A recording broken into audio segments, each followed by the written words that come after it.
네, 옷장 디펜스입니다. 최현덕 매니저와 김종효 이사 두 분 또 오늘 변함없이 자리하셨습니다. 어서 들어오세요. 네, 안녕하십니까. 네.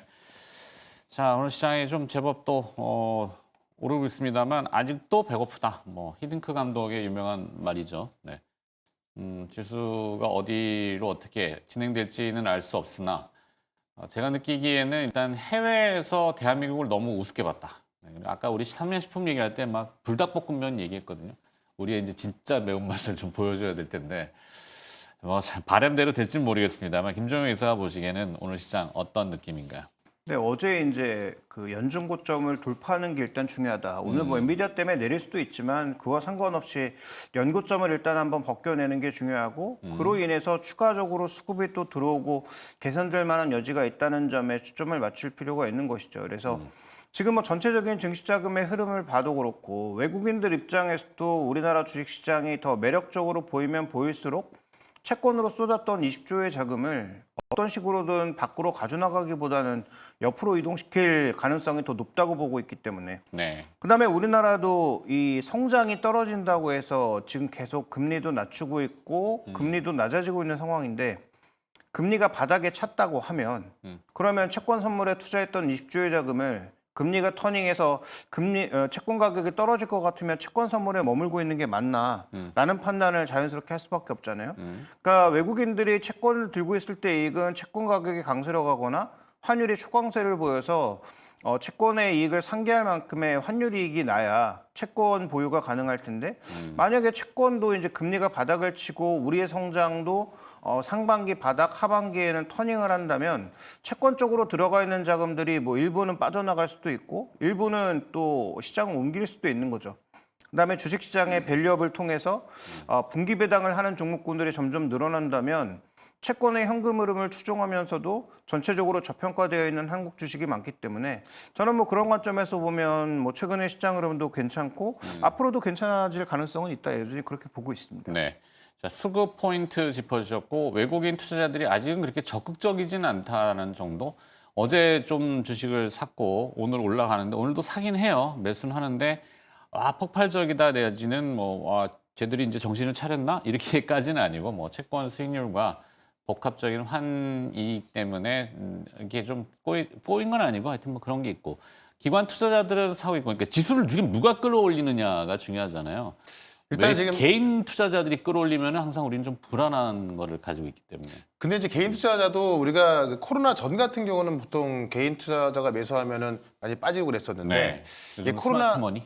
코로나 이후에는 어떻게 보면 그 부동산 자금이 많이 들어와서 네. 개인들이 매수하면 올라가는 경우도 많이 있었고 이제 요새 뭐 워낙에 어떤 그 정보 전달이 워낙에 발달돼 있다 보니까는 정말 뭐 어떤 그 이 개인들의 자금도 스마트머니라고 하는데 네. 그런 부분에 있어서 뭐 개인들이 매수해도 그렇게 큰 문제 없다 이렇게 좀 말씀을 좀 드리고 싶고 저는 지금 시장이 너무나 좋은 기회이기 때문에 어떻게 보면은 이 전까지만 봤을 때는 그냥 싼 시장이었다면 네. 지금부터는 그 싼 시장이 올라가고 있기 때문에 지금 외국인 매수도 어떻게 보면은 뭐 폭발적인 매수는 아닙니다만은 매수 우위를 유지하고 있는 그런 정도에서 저는 다음 주부터는 꽤 폭발적으로 들어올 수 있다라고 좀 보여지거든요. 왜냐면 대선이 끝나기 때문에 우리의 가장 큰 문제가 어떤 정치적인 불확실성이었던 건데 그런 문제가 또 해소가 되고 오늘 금리 인하까지 했고 또 엔비디아 실적까지 잘 나왔고 네. 실적보다 가이던스가 더 좋았고 이런 면에 있어서 아마 특히 국내 시장 같은 경우는 지금 뭐 미국 시장 대비해서 또 워낙에 저평가받고 있는 부분이 있어서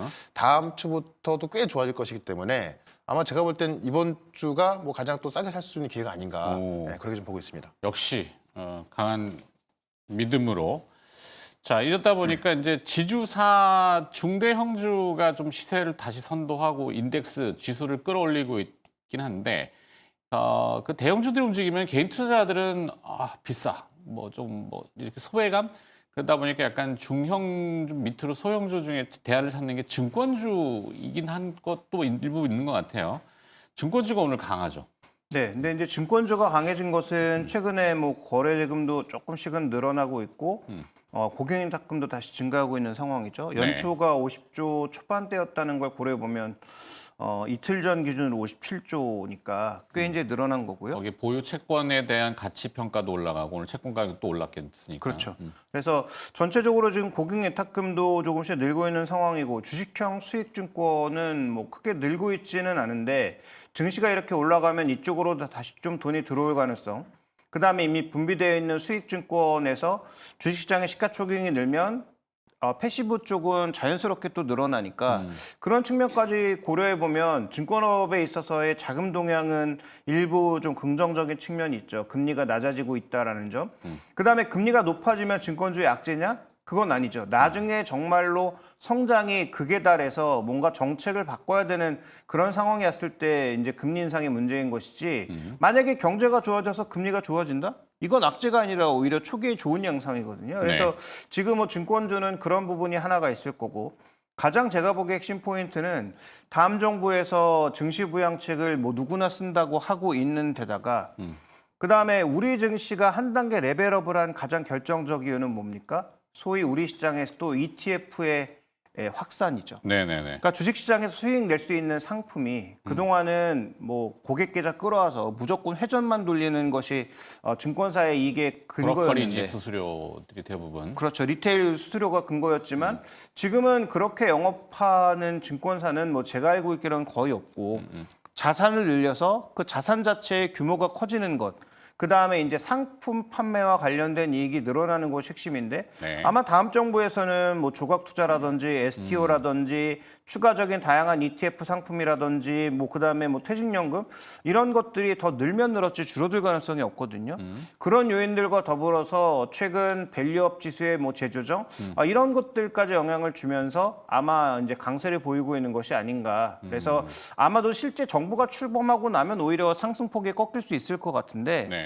근데 이건 또 증시가 좋아지고 거래대금이 늘면 추가적으로 올라갈 수 있는 부분이 있으니까 뭐 증권주는 뭐 미래에셋증권이라든지 그다음에 뭐 그 삼성증권이라든지 네. 대형주를 중심으로 해서는 여전히 좀 긍정적으로 볼 여지가 있지 않느냐 이렇게 좀 보고 있습니다. 그러네요. 삼성증권 얘기하니까 또 살짝 귀를 기울이게 되네. 네.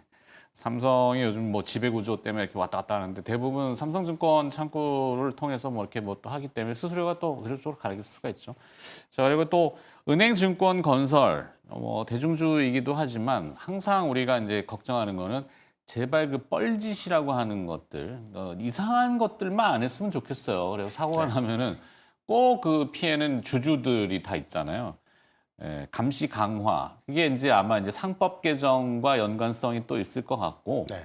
어떨까요? 좀 매번 나오는 게 뭐 선방망이 처벌 돈 주변에 돈을 만지는 직군들이 사고가 이렇게 많이 나는지 그게 자기 돈 아닌데. 그것도 어제 보니까는 이제 이 증시 관련해서 보통 우리가 이제 뭐 세력이란 말을 하잖아요. 네. 그런 거 걸리면은 이제 거지 만들어 버리는 거. 네, 뭐 그런 얘기 나와가지고 왜 어쨌든 그런 영향이 있을지도 모르겠는데 어쨌든 제가 그 딱 한 달 전에 이 증권금융 말씀을 드리면서 뭐 키움증권, 미래에셋증권 이렇게 좀 말씀드렸었는데 오늘 같은 경우는 딱 그 하나만 좀 보셔도 될 것 같습니다. 네. 이제 이재명 후보가 또 코스피 5천 이야기 하니까는 어제 또 ETF 또 뭐 직접 네. 투자 얘기하시고. 그의 반응도 하고 있고 또 금리 인하까지 되니 오늘 같은 경우는 그 이슈가 좀 센 것 같은데 일단 이 증권금융 올라가는 이유는 딱 두 가지 측면에서 본다면은 일단 제가 조금 전에 말씀드렸던 이제 대선 이슈가 지나게 되면은 네. 국내 이제 외국인 매수가 좀 많이 들어올 수가 있는데 그 외국인이 이제 국내 증시에 들어서 어떤 걸 사냐.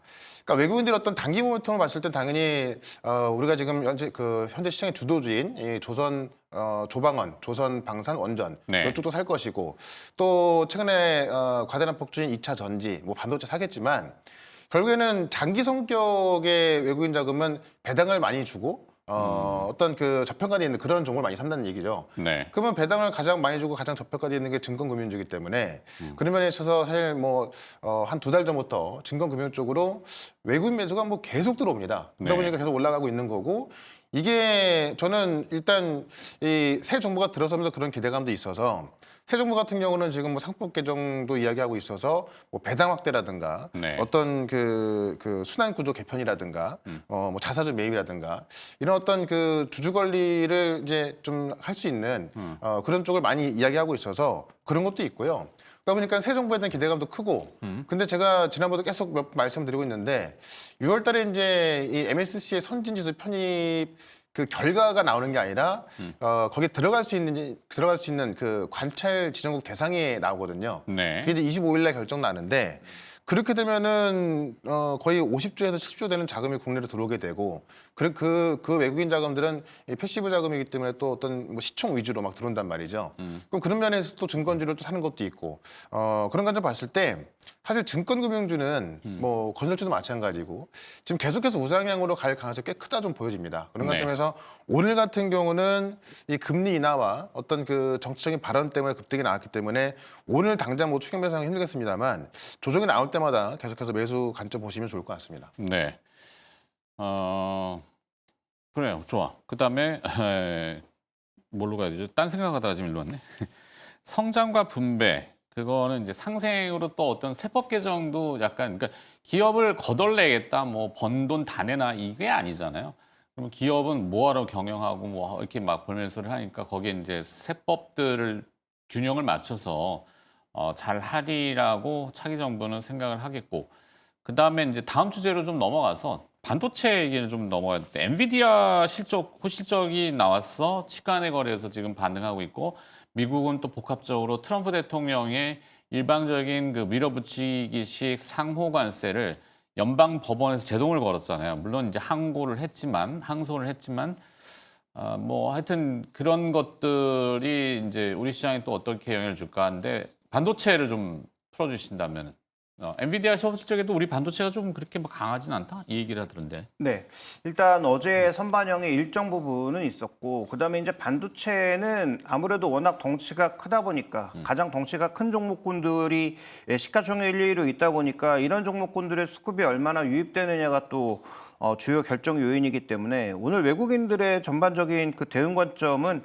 우리 시장에 대해서는 뭐 긍정적인 관점으로 변화하고 있지만 오늘 또 삼성 SDI, 삼성전자 같은 종목군들은 가장 또 많이 팔고 있단 말이죠. 네. 한미반도체도 팔고 있고요. 그러면서 잠시 쉬어가는 측면은 있으나 여러 번 언급드렸다시피 미국에서 수요가 줄어들면 중국이 늘 거고 그다음에 뭐 중국이 줄면 중동과 유럽이 늘 거라서 전혀 걱정이 없다라는 말씀을 반복적으로 드리고 있는데 그걸 이미 엔비디아 실적에서 확인하지 않았습니까? 중국으로 관련된 일시적인 재고 요인이 있었음에도 불구하고 예상보다 더 나왔다는 거죠. 그러면 그 요인을 추가했을 경우에는 뭐 서프라이즈가 나온 거고 중국 요인을 고려하면서도 2분기에 가이던스가 조금 예상했던 것보다 낮긴 하지만 1분기보다는 올라온 가이던스를 또 내놓고 있단 말이죠. 네. 그런데 지금 방금 언급하셨던 대로 상호 관세는 안 된다라면 그러면 당연히 이 반도체와 관련돼서도 상호 관세와 관련된 부분이 일정 부분 감익으로 우리가 연결됐던 것이었는데 감익이 필요가 없겠네라고 볼 수가 있는 거죠. 그러면 2분기에 굉장히 수요를 당겼다가 하반기에 뚝 떨어질까 봐 지금 우려했던 것인데 그럴 위험이 없어졌다라고 보면 더 긍정적이지 않나라는 판단이고요. 그러면 뭐 하이닉스가 됐든 삼성전자가 됐든 삼성전자 향이 됐든 하이닉스 향이 됐든 그게 무슨 소용이 있나? 지금 현재 구간에서는 반도체 밸류체인에서 확실하게 꼭 필요한 기술력을 가지고 있는 종목이라면 가격을 불문하고 사야 되는 게 아닌가? 그 조방원이라고 하는 것에 대해서 저는 여전히 긍정적 시각을 가지고 있지만 그거 상반기까지고 네. 하반기에 지금 나타나는 정책 변화로 인해서 종목이 바뀔 가능성을 저는 가장 주목하고 있는데 만약에 하반기 주도주가 자동차, 반도체 이런 것들로 바뀐다면 그때도 과연 조방원이 지금만큼의 퍼포먼스를 낼 수 있을까? 저는 그렇지 않을 거라고 봅니다. 그럼 네. 조방원은 아마 시장 수익률 혹은 시장 수익률 대비해서 약간의 플러스 관점 정도로 돌아설 수 있고 오히려 시장의 흐름을 이끌고 지수를 업그레이드 시키는 종목군들은 반도체나 이런 종목군들로 옮겨갈 수 있다고 보고 있고요. 실제로 오늘도 종목을 보십시오. 지금 오늘 반도체를 이야기하고 있지만 반도체는 별로 안 움직이는데 자동차가 갑자기 힘을 내고 있고 한세실업 같은 종목군들이 갑자기 급등하고 있죠. 네. 그러니까 한세실업이 뭐 좋고 더 올라갈지는 뭐 제가 모르지만 어쨌든 한세실업이 가장 민감하게 움직이고 있는 건 뭡니까? 관세로 인해서 최대 피해주 중에 하나 아니었습니까? 그런 종목군들이 움직인다라는 측면에서 저는 반대쪽도 공이 바라볼 필요가 있다. 그래서 뭐 중국으로 물건을 파는 기업들 되게 우려했잖아요. 그러니까 그런 것들에 대한 위험성이 줄어들 수 있다는 것과 그다음에 삼성전자 향, 하이닉스 향으로 향후 차세대 HBM4나 차세대 메모리 쪽에도 여전히 기술력을 갖고 있는 뭐 이오테크닉스, 주요 소지 기업들 뭐 두려워할 것 없이 지금도 저가 매수로 가야 된다. 이렇게 보고 있습니다. 네. 최현대 매니저는 반도체에 대한 평가. 저는 지금 제가 계속 말씀을 좀 드렸던 거고 정말 중요한 흐름이라서 요거는 좀 꼭 보셨으면 좋겠는데 지금 미국은 이제 이 어떤 AI 기대감 때문에 엔비디아, 뭐 마이크로소프트 이런 기업들이 급등하고 있잖아요. 네. 거의 신고가까지 올라와 있고. 근데 우리는 그런 AI 모멘텀이 반도체로 가는 게 아니라 지금 에너지로 가고 있단 말이죠. 그러니까 전력 쪽에서 효성중공업이 신고가 기록하고 있는 거고 원전 쪽에서는 두산 에너빌리티, 그다음에 이제 그 에너지 쪽에서 원전은 두산이 가고 있습니다만은 태양광 풍력 기업들이 바닥을 기던 그런 종목들이 최근에 뭐 하나솔루션이라든가 뭐 풍력 기업이라든가 다 급등하고 있는 거고. 그러니까 어떻게 보면은 작년까지만 하더라도 AI의 핵심은 GPU고 반도체고, 그러니까 AI 인프라를 까는 그런 것도 핵심이었는데 지금은 결국 AI에서 이기려면 핵심은 전력이다 이런 말이 나오고 있습니다. 그러니까는 많은 빅테크 기업들이 그 에너지를 확보하기 위해서 원전 기업과 직접 계약을 하고 있고 태양광 기업과 직접 계약을 하고 있고, 그러니까 이런 것들이 흐름만 본다 하더라도요.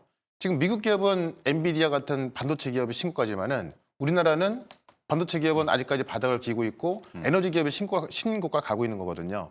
그러니까 결국 AI의 핵심이, 그러니까 AI 인프라의 핵심이 지금 반도체에서 이제 에너지로 넘어온 상황이고, 우리 같은 경우는 뭐 반도체보다도 이 에너지 부분이 강하다 보니까는 미국의 엔비디아 올라갔을 때 우리는 에너지 봐야 한다는 겁니다. 그런 관점에 있어서 계속해서 뭐 이런 흐름이 오늘 하루만 나오는 게 아니라 계속 이어지고 있기 때문에 제가 볼 때는 결국 AI 모멘텀은 지금 그 젠슨랑도 AI는 이제 시작이라고 하잖아요. 어떻게 네. 보면 추론 AI 가면서 수요가 또 엄청나게 확인되고 있고, 그 추론 AI 같은 경우는 일반 AI보다 연산이나 이런 것들이 100배에서 1000배 많아지기 때문에 그만큼 전력 소모도 많은 겁니다. 그러니까 빅테크들이 직접 전력을 확보하고 있는 거 보면 우리가 알 수 있겠죠. 그런 관점에 있어서 우리가 이 에너지 기업들 놓치면 안 된다라고 말씀을 드리는 거고, 네. 거기에 또 조방원에 또 들어가 있는 거기 때문에 이쪽은 좀 계속 봐야 되지 않나 그렇게 보고 있습니다. 조방원의 반도체는 반도체는 없죠, 조방원에. 조반원은 아니죠. 네, 저 방산. 네, 방산이죠. 조반원으로 좀 이제 개명을 좀 해야 되지 않나 싶긴 한데 뭐 되겠죠, 이렇게. 일본 닛산이 그 자금 조달을 1조 엔 정도, 그러니까 우리 한화로 치면은 약 10조 원 조금 안 되는 것 같아요. 닛산 자금 조달 얘기. 이게 물론 어려우니까 조달을 하는 걸 수도 있지만 뭔가 기회를 열고자 하는 걸 수도 있고, 삼성전자도 뭐 각 금융권을 통틀어서 마이너스 통장, 기업의 마이너스 통장이죠. 12조 5천억을 열어뒀다 그래요. 이게 어떤 의미일까? 이제는 앞으로 그러니까 속된 말로 진격? 이제 치고 나가야겠다라는 자본을, 캐시를 마련한 걸까요? 아니면은 진짜 우리 뭐 운용 자금도 좀 모자라고 이제 좀 곧 쓰러질 것 같은데 어떤 의미인지. 네, 후자의 경우라면 그건 뭐 망하기 일보 직전이고요. 그러니까요. 근데 닛산은 그럴 가능성은 배제할 수 없고요. 왜냐하면 지금 뭐 혼다랑 손을 잡겠다고 했다가 혼다가 그립을 쥐겠다고 하니까 그놈의 일본산, 닛산이라는 말이 일본산이라는 얘기 그렇죠, 아닙니까? 그렇죠. 그놈의 자존심 때문에 일본이죠. 일본. 네. 그렇죠. 그래서 혼다 밑으로 못 들어가겠다고 해서 일본 정부가 조합해 준 것인데, 그러니까 도요다는 워낙 많은 여러 회사들, 뭐 스바루를 포함한 여러 회사들을 다 지금 끌고 가고 있으니 도요다에게 추가적인 부담을 지울 수는 없어서 혼다에게 맡겨놨더니 혼다가 그립지고 간다고 하니까 그거마저도 걷어찬 게 닛산인데, 네. 뭐 거기가 지금 10조 원 조달했다고 해서 해결될 수 있나? 저는 지금 페이스 리프트 수준이나 닛산이 일본에서도 미국에서도 여전히 판매가 되고는 있으나 최근에 연 단위로 페이스 리프트 하고 있는 것들 보면 그냥 한숨이 절로 나오고 있어서, 네. 그다음에 뭐 중국에 차 내놓을 때는 중국 자동차와 협력해서 그냥 중국 거에 배지 가는 형태로 내놓고 있는 닛산의 형태로는 뭐 10조 정도 자금 조달한다고 해서 별로 그렇게 이상적이진 않은데, 다만 뭐 삼성그룹이라든지 이런 쪽에서 추가적으로 자금 조달하고 그다음에 마이너스 통장을 풀어주고 있는 것은 아까 이제 조금 전에 말씀하셨던 최현덕 매니저 말씀하셨던 인프라 투자가 필요하기 때문에 네. 그와 관련된 투자 자금을 마련한다라는 측면에서 그래서 현금 여력이 있는 종목군들이 중요하다라고 보는 거죠. 네. 미국의 M7이 왜 M7입니까?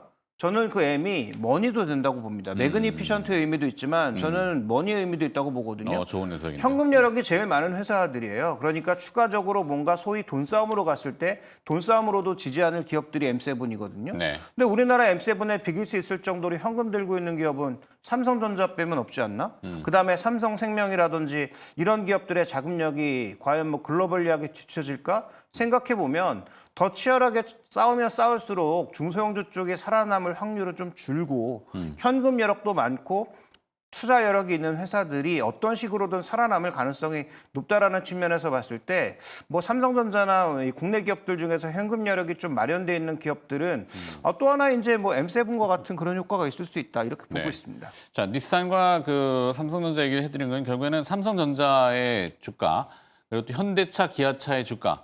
지금 뭐 주식시장이 조금씩 개화를 다시 하고 막 좀 이제 약간 조금 온기가 돌고 하는 분위기인데 지주사 오르고 금융주 막 불타오르고 뭐 그런데 소외된 분들은 현대차, 기아는 그래도 믿음을 좀 줘야 될지 아니면 뭐 또 어떤 차별적인 전략?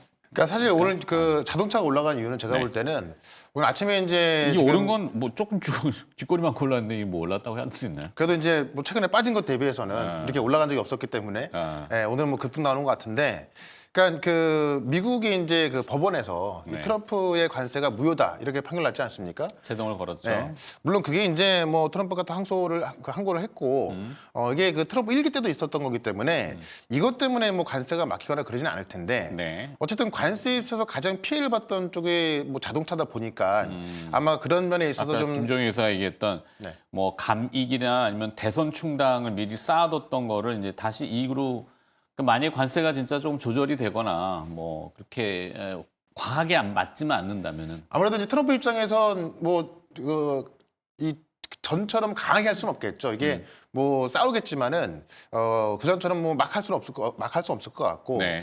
또 지금 뭐 여론도 안 좋다 보니까는 좀 약해질 것이다. 이런 것 때문에 좋은 것 같고요. 특히나 이 자동차하고 전기차가 어떻게 보면 가장 피해를 봤던 곳인데 지금 전기차 업종 같은 경우도 지금 되게 안 좋은 상황인데 이 R&D 자금 쪽에는 굉장히 큰 돈을 쓰고 있거든요. 네. 그러니까 결국에는 지금은 뭐 전기차 같은 경우도 캐들 때문에 안 좋습니다만은 결국 살아있는 시장이고 갈 수밖에 없는 시장이기 때문에 어려운 시장에서 자금을 더 쏟고 있다라는 거죠. 그런 관점에 있어서 사실 그 이 관세가 어떤 협상 수준으로 간다면 유럽 같은 경우도 지금 협상 이야기 나오고 있고 지금 베네트 재무장관 같은 경우는 다음 주에 지금 인도 무역 합의 또 예고하고 있거든요. 네. 그런 관점에 있어서 중국은 좀 어려울 수 있겠지만 유럽과 인도 쪽만 무역 합의로 간다 하더라도 관세에 대한 부분은 좀 긍정적으로 볼 수 있기 때문에 그런 관점에서 가장 피해를 봤던 자동차와 2천지가 올라가고 있는 거고 그런 관점에서 저는 사실 자동차 업종보다는 네. 2차 전지가 더 많이 빠져 있기 때문에 오늘 준비하신 기업 네. 또? 맞습니다. 그쪽이고 좀 매력적이지 않나. 그래서 잠시 뒤에 그 대표적인 종목 하나 말씀을 좀 드려보겠습니다. 알겠습니다. 최현덕 매니저는 또 기업 준비 브리핑 하시러 이동해 주시고요. 내일 또 뵐게요. 고맙습니다. 네, 고맙습니다. 자, 김정일 의사님 또 마무리해야 됩니다. 오장 디펜스 전략 이대로 내일까지도 어떻게 해야 될까요? 네, 저는 내일까지가 아니고 좀 길게 봤을 때 만약에 지금 미국의 그 관세 법안은 상호 관세만 해당하는 겁니다. 네. 그러니까 철강이라든지 알루미늄이라든지 자동차에는 해당하는 게 아니에요. 근데 자동차도 움직이고 있단 말이죠. 이걸 좀 잘 보셔야 되고 그다음에 상호 관세가 정말로 폐지되는 방향으로 갈 가능성이 좀 높다고 보는데 네. 트럼프 대통령 때 이미 대법관을 자기 성향으로 바꿔놓지 않았습니까? 그렇죠. 굉장히 이제 오른쪽으로 바꿔놨는데 그 사람들의 결정 자체가 트럼프의 상호관세에 대해서는 대통령의 권한 박시라고 한 거예요. 네. 그러면 이들이 과연 트럼프 대통령이 계속 항소한다고 바꿔줄까? 확률이 낮다고 보거든요. 그러면 상호관세는 확률이 점점 낮아지고 있다라고도 해석해 볼 수 있죠. 물론 국방법과 관련돼서 뭐 그런 쪽으로 관세를 더 부여할 수는 있을 텐데 네. 그건 아마 그렇다면 뭐 중국이라든지 러시아 같은 적성 국가들만 향할 가능성이 있다라고 보고 있고요. 그러면 그런 측면에서 상대적으로 많이 안 올랐던 종목군들이 오른다라는 것은 저도 동의해서 계속 말씀드리지만 하반기에 종목이 바뀌는 여부가 중요하다는 거죠. 네. 그러니까 올해 내내 그냥 조선방산 원자력이 가는 장이냐 아니면 하반기에는 이런 관세 정책으로 인해서 종목이 좀 순환도 돌고 바뀌는 장이냐가 중요한데 저는 조금 뒤쪽에 무게를 싣고 있기 때문에 네. 과연 이런 관세 정책에 법원 판결로 인해서 종목군들이 바뀌는지가 중요하고 지수가 올라간다라는 것은 뭐 연초부터 계속 말씀드렸기 때문에 저는 뭐 시장에 대해서 긍정적으로 보고 있으나 관건은 하반기에 종목이 바뀌느냐가 중요하고 저는 바뀐다고 보고 있고 그런 차원에서 반도체라든지 자동차라든지 뭐 2차 전지는 조금 늦을 것 같기는 한데 네. 이런 쪽으로의 순환매도 저는 기대할 수 있다고 봅니다. 오케이. 긍정적인 순환 구조, 선순환이라고 표현하는데 그걸 포인트로 다시 짚어주셨고요. 오늘 디펜스는 알파경제 김종효 이사와 또 함께했고요. 내일 또 뵐게요. 고맙습니다.